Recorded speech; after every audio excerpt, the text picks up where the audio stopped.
And guys, we have a great guest here. I'm going to make Krishna the presenter now. And you guys are going to learn a little bit about point and figure, which, you know, is something W.D. Gann did. I mean, the old masters were a believer in point and figure. So, Krishna, thank you so much for joining us today in our F.A.C.E community. Nice to be here, Dale. I just hope that I can put in a little bit of value addition and introduce you guys to the world of point and figure. Okay, well, I guarantee it'll be great. So before we get to the X's and O's, why don't you tell us a little bit about your point and figure journey for how it started, and perhaps what was your first job in the trading industry, and what brought you into it? Let us know what it was like at the beginning at point A. Oh, that's a long journey. I will cut it short. I started off as an analyst with Financial Daily. This was way back in the late 1990s. I started off as a fundamental analyst, and then I developed interest in technical analysis. And my job was to put out a weekly forecast for the indices. Okay.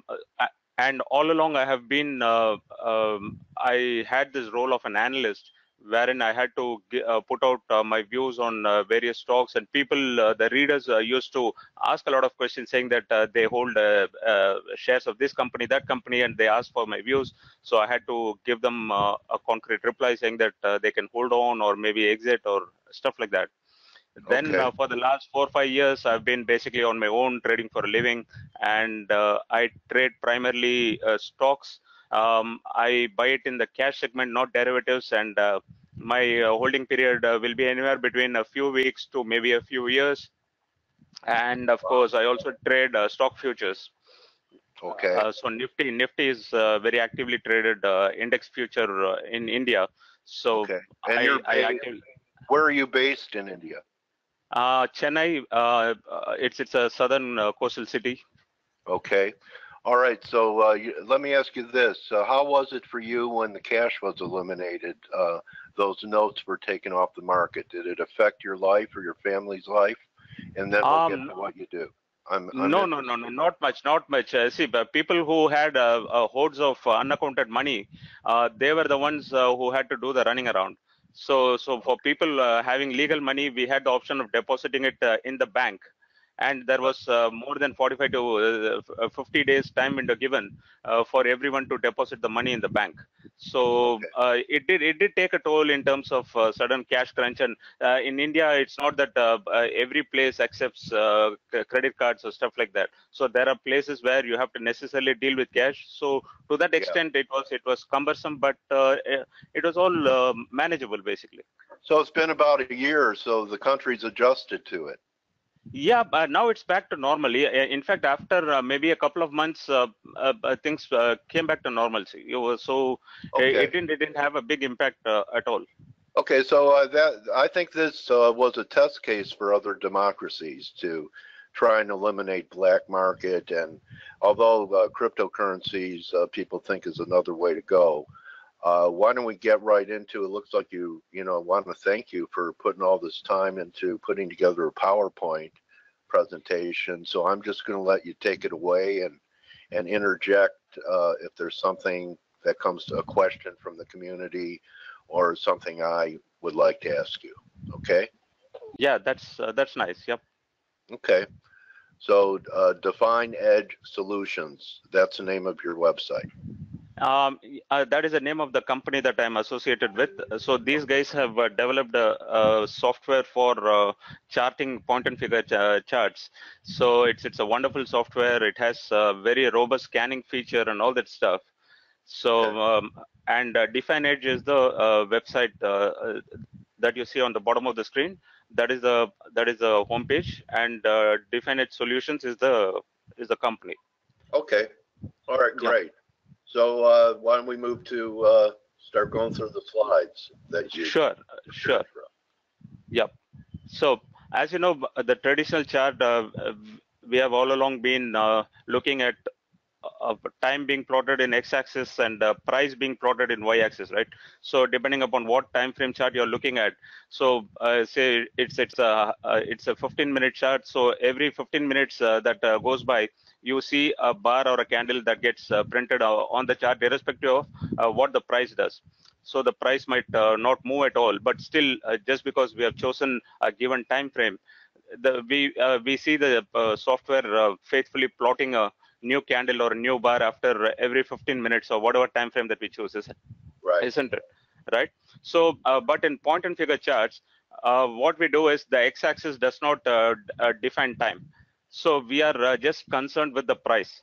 So we try to focus on any price action that is significant.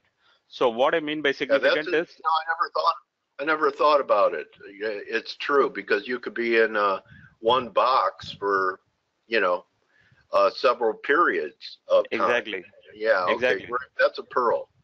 Thank you. Yeah. Go ahead. So in point and figure, we try to capture those price moves which are really significant. So what is significant is at the sole discretion of the user concerned. So he has the facility to tweak the parameter to capture the price action the way he wants. By increasing the parameter, he can make the choice less noisy, and by decreasing the parameter, he can make it more noisy. Right?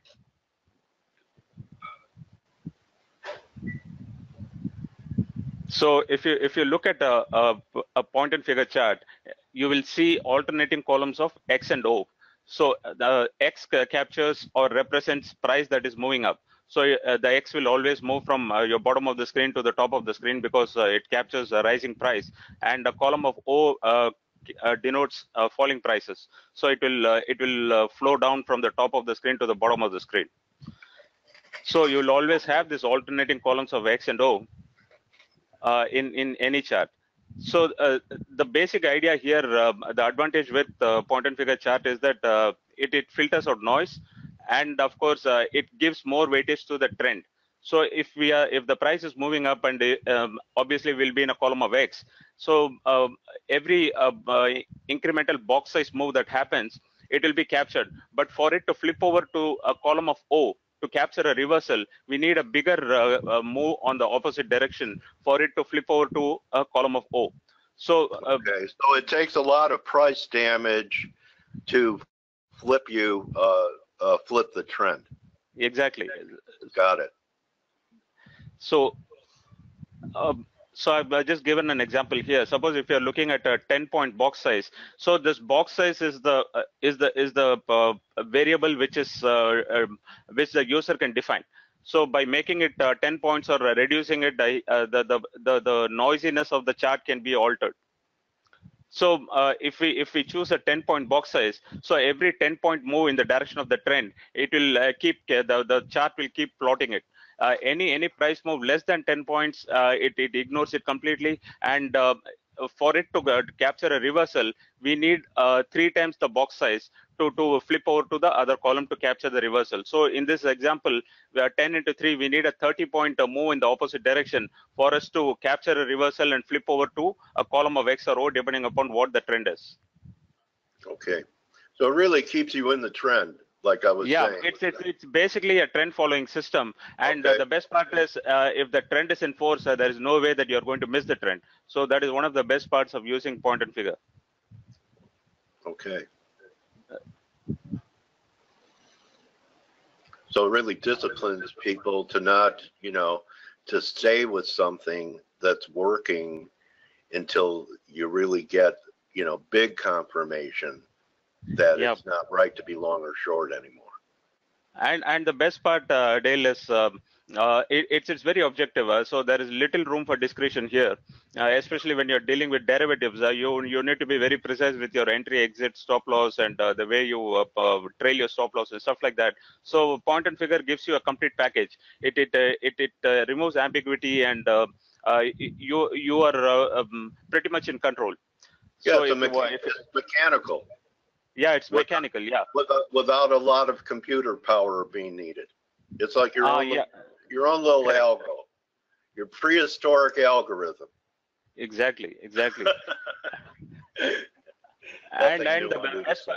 the best part is if you're someone who likes to pyramid your position, keep adding on as the price moves in your favor. There is scope for doing that as well in point and figure charts. Okay. And the other best part is whatever tool or method that you use for analysis, suppose if you're interested in using a Fibonacci retracement or whatever, rather than trying to second guess whether the price is going to reverse from a Fibonacci retracement level, what you can do is you do the analysis in the candlestick or bar chart and identify those levels, and then flip over to a point and figure chart and wait for the buy signal or the sell signal to happen at the predetermined level, and then initiate the trade. Okay. Got it. Right. Got it. So these are the basic buy and sell patterns. So as I told you, point and figure is just a breakout system. So when this X gets printed here, can you see my cursor moving around? Yes. Got it. See it. When this X gets printed, that is a buy signal. And similarly, when this O gets printed, that is the sell signal. So obviously, you know the value of this O, when it is going to occur, and at what price will that O get triggered. So you know beforehand when the sell or buy signal will be triggered. And once the buy signal is triggered, your stop loss is going to be a level where a sell signal will be triggered. So in this example, you buy here, your stop loss is going to be one box below this column of O, because that will trigger the sell signal, isn't it? I see. I also noticed on both of these examples that before you had a buy or a sell signal, the previous pattern was inside the first pattern. You know, conventional technicians would call that inside days, neutral action. So you get a lot of that in point figure too, that, you know, you could have a series of X and O's, and then it'll look like it might be reversing, and it stays inside that range before you get a signal. Yeah, it is quite possible, but remember that a column of X or column of O typically captures a swing. It's not necessarily a day's price action. Okay, right. Okay. Right. So we are already factoring in a lot of noise, eliminating it. So if you see a congestion pattern happening or a triangle kind of a pattern happening in a point and figure chart, it's a far more significant development as opposed to a same pattern happening in a traditional candlestick or a bar chart. Okay. Right. Yes. So the software that we have, this is a screenshot from the software that we have developed. The software is called TradePoint. So it automatically draws a horizontal line where a buy or a sell signal gets triggered. So in this chart here, I'm just the software has identified the buy signals alone. So the horizontal. I thought you were doing it by hand on an index card. Just kidding. That's how they used to do it. That's how they used to do it, you know. All right. Exactly. All right. So you've modernized it, you lazy guy. Yes. In fact, it's totally modernized, and you can run a lot of scanners. You can do a lot of things. Cool. And it's such a pity that this wonderful charting method is not so very popular amongst traders. Well, we're changing that today. Yeah, hopefully, because I was personally struggling because in my earlier avatar I was very good at analysis, but when it came to the real world trading, it was a different ball game for me, because I was all along in the business of predicting prices, where it would go, and that was not helping me in making money in any way, because when I started trading for a living, I had to generate cash from the markets to sustain my livelihood. So that's when point and figure came in very handy, because it was very objective, and there was little room for confusion, and it made life very simple for me and profitable too. Glad it's working for you, and you know. Yeah. If it isn't broke, don't fix it. Exactly. And the next slide will here we are just capturing the sell signals alone. So in the previous slide that I showed you, it automatically captured all buy signals, and this is this chart, the horizontal red line that you see is the level where sell signal was triggered. Okay. Right. Yes. So here, from a trading perspective, see in both the charts that you see on the screen, we have a buy signal, right? So the buy signal happened here at the same level, basically in both the charts. For all practical purposes, the buy signal happened at the same level.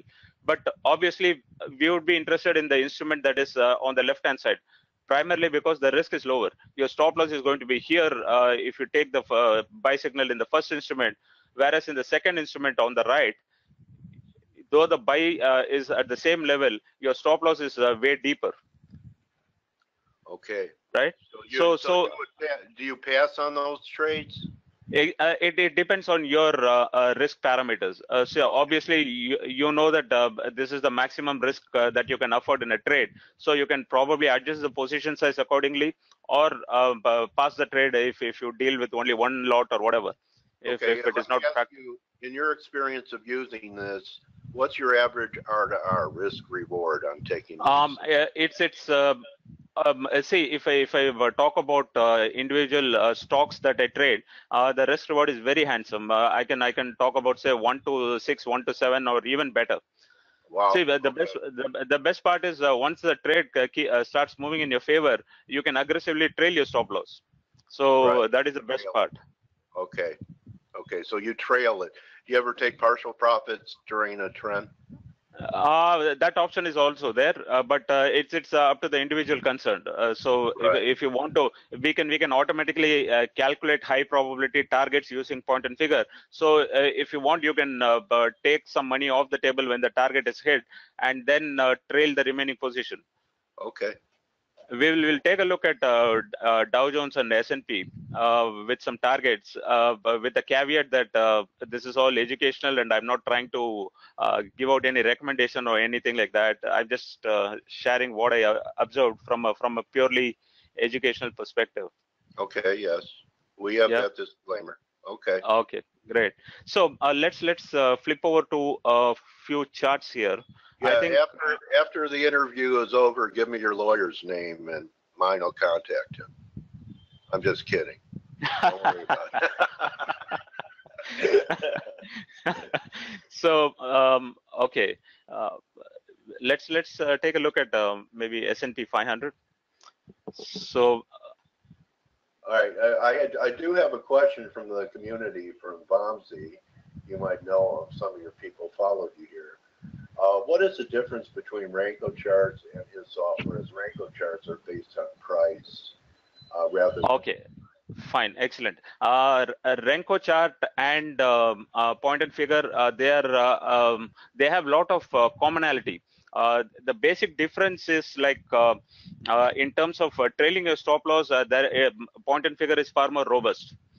It gives you a very objective way to trail your stop loss, and also try to it gives you the facility to project targets. So that way it's very useful. And actually, see, if I want to plot a point and figure chart, for example, I'm just randomly picking some stock that's traded in India. So there are two parameters that I have to give to the software to plot it. One is the box size, and the other one is the reversal here.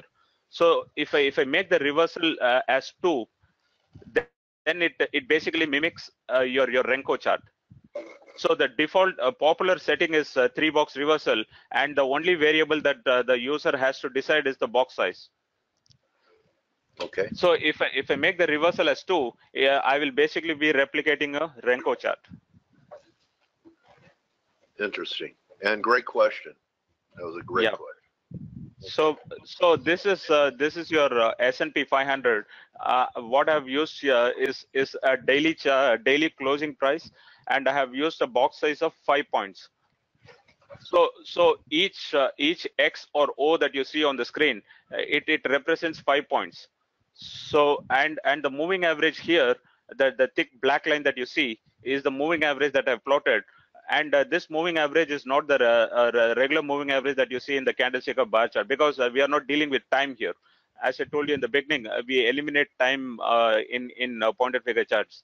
So this moving average. What would it take on this chart to get a sell signal? A bunch of O's, you're laughing. A bunch of O's under 2680, Is that what it Yeah, would take on this chart? exactly. So, Okay. Sib, So everyone cover your shorts at 2680. All right, go ahead, buddy. Uh, this moving average that you see is a 10 column moving average. So we take the average price of the last 10 columns and we plot it. So whichever way you dice this chart, it's extremely bullish. So I don't even know why people think about shorting this market, unless of course of course you go to a lower time frame and if you have reasons to do so. In fact, if you can open up the intraday chart of S&P 500 in your trading view platform, we can take a look at the point and figure chart. That would be interesting. Okay. And of course, this is Dow Jones Industrial Average. The same thing. See, the target projected based on the consolidation that happened years and years ago. It projected a target of 27,700. We are sort of almost nearing the target now, isn't it? Yeah. And The S&P overshot it, and the Dow didn't quite achieve it. Yeah, in S&P we sort of achieved the targets, and probably we have nudged above it. But in Dow Jones Industrial Average, we are just sort of nearing the target. And of course, you look at Nasdaq too. Or just unfortunately. No, unfortunately, I don't have data for Nasdaq. Okay. See, this software is for Indian market. So what I had to do was to import data from another site and make it compatible to this software. So I didn't take the effort to do it for Nasdaq. Right. Sorry about that. That's okay. But I can share the chart in Twitter. That's not a big deal. I'll tag you. So. This is about it, Dale. If you can probably open a chart in TradingView, maybe S&P 500 intraday, we can take a look at it from a point and figure perspective, and let's see what it throws up. You want me to do that? Yeah, because I don't have access to intraday US market data. So. Okay, so you want me to show my screen? Yeah, please. Oh, okay. This is first. Okay, so. And in the meanwhile, let me just take you to our homepage, the definite solutions. I can't show both at the same time. So if you could see, okay. I'm showing the S&P right now. What time frame you want? 1 hour? No. Let's settle for 1 minute. 1 minute? Yep. You'll be surprised to see how much of noise is filtered, okay, even when you're using. Yep. Okay. Let me just take over. Okay. So you want the screen back now? No. That's fine. Just make it point and figure. I don't. Oh, is that? No. Click on the candlestick icon there. So that I think will give you the options to. Oh, point and figure. Yep. Right. And. There you go. Okay, and make it say 0.5. Just double click on one of those X or O, and it will pop up that user setting option. Just make it. Just change the box size to 0.5 or something like that. Why don't we go back to you being interviewed? Can you do anything with this? Because we have about 5 minutes left to work, and I want you to be able to complete it. But you want me to change? Just go to. I tell you what I'm going to do. I'm going to go back to giving you the chart. Okay. Okay, and if there's anything that you really want to make you the presenter, because I want you to. No, is it? Okay, fine. All right, so we're at the end of your presentation here, anyway, right? Okay, so this is our homepage, and if anyone has any questions or whatever pertaining to point and figure, you can just tag me in Twitter. My Twitter handle is given there. at TechTrail, and it's a wonderful tool, especially if you are someone who is interested in trend following. This will make your life much simpler. Okay, so you have a subscriber base. Is that people subscribe to your training, or you have a Yeah, we do. newsletter? Do you have a trading room? What's your business model? Actually, see, every one of us who is associated with this company, we typically trade our own funds, and over and above that, we sell the software. So we generate revenues by selling software. We also do a lot of training courses for traders who are struggling, and of course we also have some kind of a chat room where we discuss trades and share trade ideas and stuff like that. Okay. Well, I tell you, I'm very glad that I reached out to you on Twitter, Krishna, because I really think it's valuable. I know that it's antithesis to Gann, who believed time was more important than price, but Correct. I'm telling you that I used to see most floor guys using X's and O's in the pit. And, they didn't drive away in a Ford Pinto. So it really was enlightening for us. And you're, like it or not, you're my trading warrior brother. And thank you for bringing a different methodology to our community. And I encourage people, at the minimum, to follow you on Twitter, and also check out your website. Yep. So may pips rain down on you and everyone. Your words touch over 2018. Good hunting to you, and thanks again, Krishna. Thanks, Dale. Thanks for the opportunity. Enjoyed talking here. Thank you. Yeah, it's good when we can laugh together too, right? Sometimes we take our lives and trading a little bit too seriously, and it's my belief trading is what we do. It's not who we are. And but thank you for opening a new world to many people that are either watching or will see this video. Yep. So thank you very much, Krishna. Thank you. Thank you for the opportunity. Okay, everyone, that's a wrap for Turnaround Tuesday. Good hunting the rest of the day. See everyone in the chat room. Don't forget to vote for ForexAnalytix on FX Street, best new contributor. And I'll see everyone tomorrow. I have Peter Goodburn coming. And Peter was crazy bullish last April, and I think we're at 2,200 or so. His targets were 2,760, so it's going to be interesting to see what Peter thinks. And S&P, the dollar, oil, gold, whatever's on his radar.